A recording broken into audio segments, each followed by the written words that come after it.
What I want today is obviously Jeremy's gonna be talking about all like the rifle, the sniping, all that shit. We're gonna be carrying a Condition 1 sidearm. Anytime your fucking primary fails to do what you wanted it to do, you're gonna transition to your pistol, finish that drill, and then holster your pistol, bring your rifle back up to speed and do that, all right? So our rule was anything inside of 50 yards, your primary goes down, you're on your secondary until all the threats are gone. Holster, get your primary back up, all right? And then the other thing too on pistol, we're not gonna be doing a lot of pistol, but if you're reloading, don't fucking stand there like an asshole. All right, because if I'm shooting and my gun doesn't work and I'm gonna stand here like a faggot and reload, well, somebody's gonna shoot me or whatever, you should be finding cover. If you don't have bullets, get behind something. So that's the biggest training scar I see on the internet, indoor ranges. Everybody stands here and they reload their gun and they do this drill. That's not real life. Full pistol mags right now, and then we'll do a warm up on pistol, and then when we come back, we're gonna refill up our mags, like 2 mags, I guess, for the rest of the day on pistol. And then in each of those mags, you're gonna load your buddy's mag and slide 2 of those in there somewhere.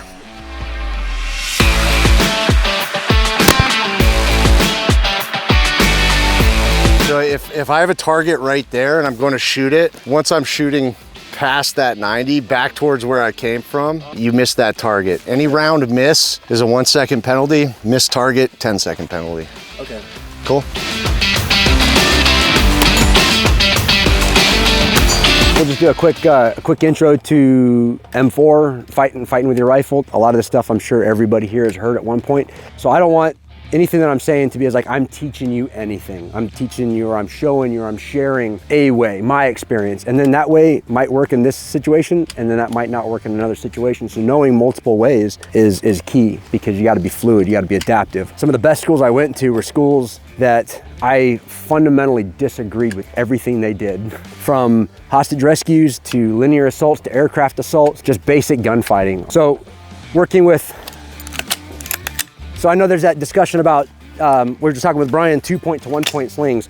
What are you doing? What's your objective? As an EOD guy, generally, we're not one of the assaulters, generally, right? Until it's time to be an assaulter. We're there for explosive ordnance disposal. We're there to sweep. We're there to mark and bypass. A SWAT guy, that's his primary weapon. A GB, a Green Beret, Delta, SEAL, whatever, civilian, whoever, like that might be your primary. So why are you doing what you're doing? That should be one of your first and foremost questions when you're doing your loadout. Does it look cool? Cool. You know, that's always rule number 1. But is it functional? Is it serving me and my purpose? So if we're just talking about the rifle right now, I think optics are kind of a given. Whatever you want to run, everything's pretty much at a baseline standard now, as long as it's not an airsoft. On a combat rifle, I think you're okay. So as far as like stuff is laid out and how it looks, I'm not going to get into that. I'm just going to talk about the principle of the 2-point to a single point sling. I'm not one way or the other. I've run single point slings like Brian's talked about, and I've run 2-point slings. From where I'm at, my personal opinion, I'll run for the most part a 2-point, because my thought is a 2-point can go to a 1-point and can go back to a 2-point. I can tighten it up, I can throw it around. So like Brian's talking about, he can unclip from a 2-point and he can clip into a single point, let it hang, and back and forth. So my thought on a 2-point versus a single point, the pros and cons. So I like running with a 2-point.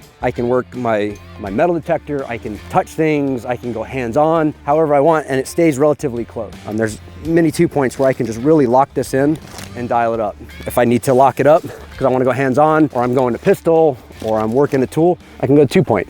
It's really shooter's preference. As long as you can articulate why you do what you do, I'm not gonna gig you, because hate's a strong word, but pretty close to hate are those ignorant pukes. They're like, why do you do it? This is the way you should do it. I'm like, okay, bro. Okay, bro. So if I'm feeding that magazine, so I have a 1-round gun, I fired, oh shit, it's mush, it's mush. Is it an empty gun? Does it have a malfunction? I don't know, and I don't give a fuck.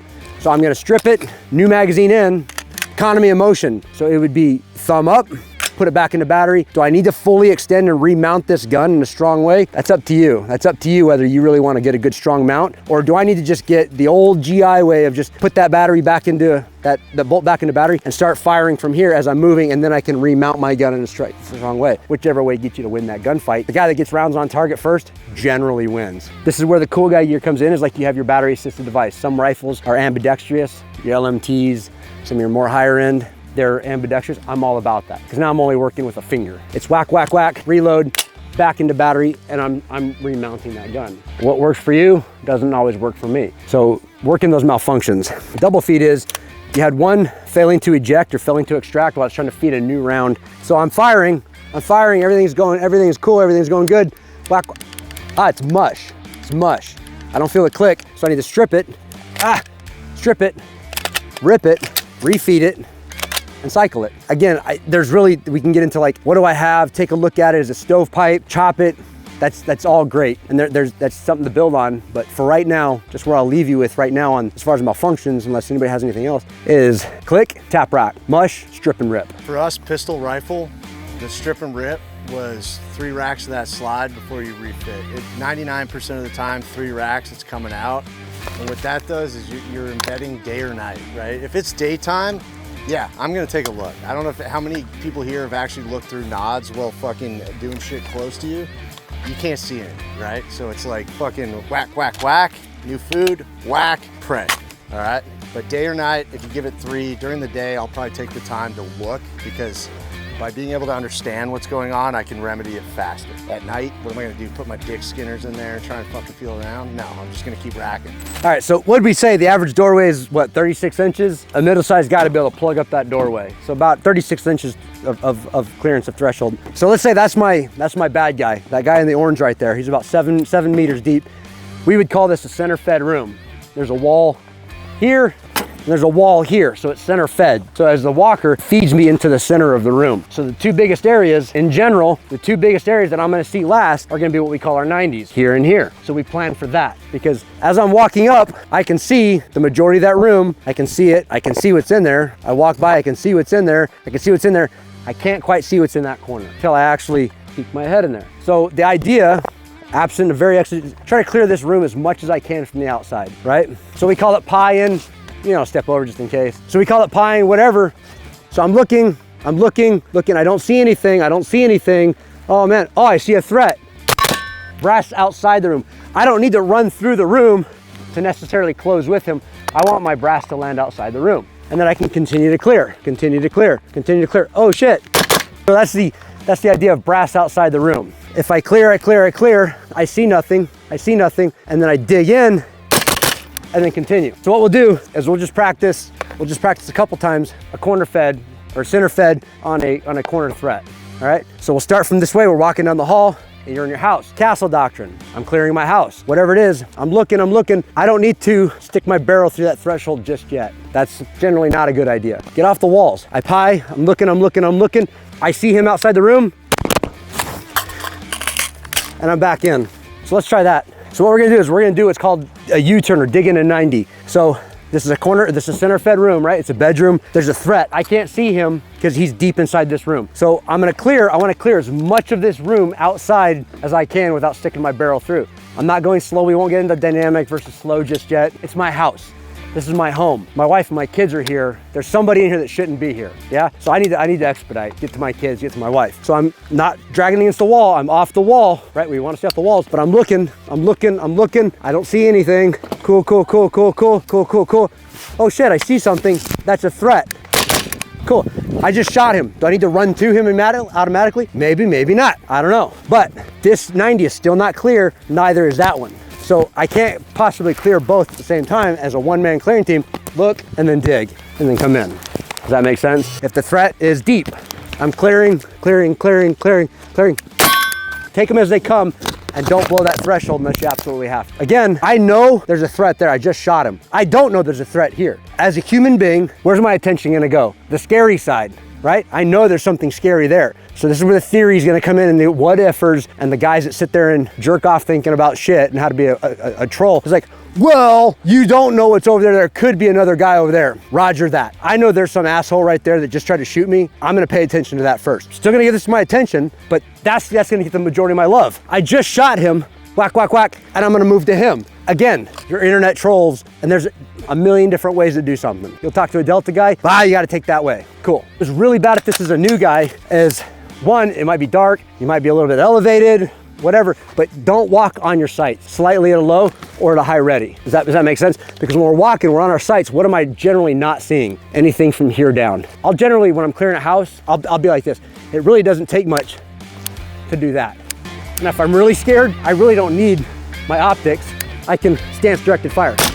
If I go here, I have all this vision. If I'm the number 2 guy or anywhere back on a stack, I'm like this, all right? So if I know I'm about to get in a gunfight, I'm gonna be ready. So all I have to do is, right, you're on target, effective fire in under a second. If I'm low ready, it's that same argument with a pistol, right? If I'm like this, somebody can, okay, bud. I just prefer that over at a threshold. If I'm like this, I have other shit in my vision, although insignificant, it's still there. So I'm not, if I'm on, I'd like to be right there. I like to be slightly low where I could see the top of my rifle, so that forced me to get off my sight. So I'm looking. It's time to go. Generally, after you get into a shooting, you squeeze that trigger. What I like to say is like, exhale the stupid, right? Because we get so locked in. It's whack, whack, whack. Okay, I gotta go do something. So it's like, okay, what do I need to do next? I can still keep an eye on him, peek it. Do I necessarily need to go eyes, muzzle, target? I don't know the answer to that. That's up to you. Do I need to peek it? There's pros and cons. There are pros and cons. I'm not here to argue that or even present that. That's something to think about, okay? But don't forget, don't get sucked in till we just run straight to your casualty. Never run straight, generally don't run straight to your casualty. When I'm clearing my pistol, I like to clear with my pistol up in my workspace. I like to see where it's at. I like to hold it like this. It's in my line of view. I can look, and I can just punch out and engage. Is there anything wrong with this? No, right? But economy of motion, time to target. So I like to hold like this. Whether I'm the point guy or I'm number 2 or 3 in the stack, I like to be this guy. So if I'm clearing this room, regardless of what's going on, I'm clearing. Oh snap, back. Long range shooting tips. You guys ever seen, I think it's called Collateral Damage with Tom Cruise. He shoots those 2 dudes in the street. You know, they were trying to jump in for a suitcase and he's like, pow, pow, pow, pow, pow, pow, pow, pow. I'm like, I've watched that scene. In fact, I've watched it, I'm like, that's fucking brilliant. So what he did is he shot from here 1, 2, 3, 4, 5, 6. So what sometimes we do when we're dealing with multiple engagements, caveat, I've never engaged multiple shooters at the same time. This is theory. So this is theory. I'm just showing that off. That other shit was experience. This is theory, okay? You take them as they come. So like if my next in line, you're next in line for a treat, cool, here you go, here's your treat, whack, okay. Whack, who's next in line? Back to you, you get 2, you know what I mean? So take them as they come. But good job. If you're in my home, you are in my home and you're not supposed to be. Clear and articulable facts. Do I feel that you are going to hurt me or my family? Not, I was worried about him stealing my TV. You can't kill people for your TV or your car or your property. You can't. Even if they're in your home, you can't. You can kill anything and everything that's in your home if you feel that your safety or your family's safety is in jeopardy, right? Does not necessarily require them to have a weapon. Does not necessarily require them, there has to be a means and fuck, I forgot the trifecta, but yep, that's it right there.